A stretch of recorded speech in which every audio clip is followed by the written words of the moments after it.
name is Omi Daryani. I'm the Senior Brand Manager for the EverQuest franchise. Welcome to the Roundtable. With me today is Senior Producer Terry Michaels. Hello, everybody. Today, we are talking about day and night. And should there be danger in the world? Should the world change based on day-night cycles? Right. And I think people, and first of all, we should say this question came directly from Reddit.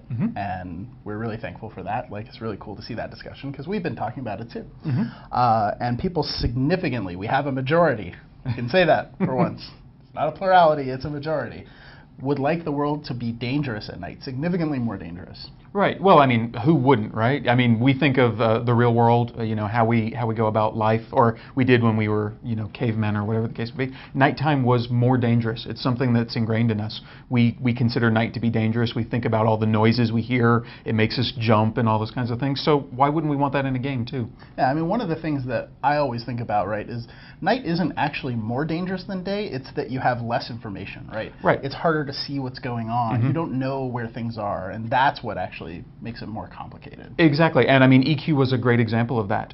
You know, nighttime, especially if you were a human or somebody who didn't have infravision or ultravision, you know, going out in the world at nighttime was crazy dangerous. The same bears were there, you just couldn't see them, so you'd walk up to them without realizing it. Yeah. So, a common problem. Yes, well, not in San Diego maybe, but so how are we doing this for EverQuest Next? What is our thinking here? Well, I mean, we've talked about the fact that in EverQuest Next we want the world to be alive. We want it to be as much a virtual real world as possible. And just like the real world, there are going to be monsters and creatures that have different cycles and habits. So there will be creatures that only come out at night.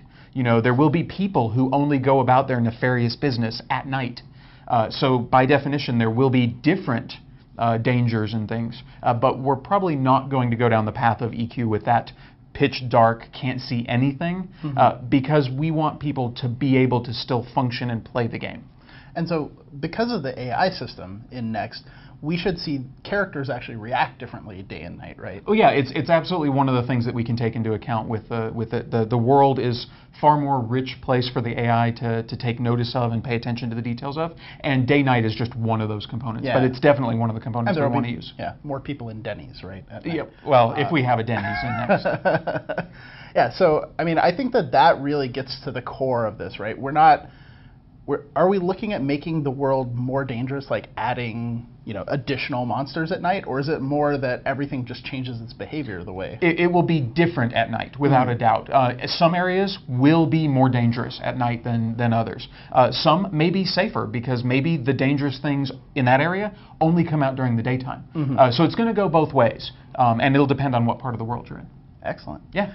All right, guys. Well, thank you very much for your opinions and thoughts. It was cool to see a very clear preference here, and I think it's something that our world is going to do really well. So thanks again. We'll see you next week on the Roundtable. Thanks, guys.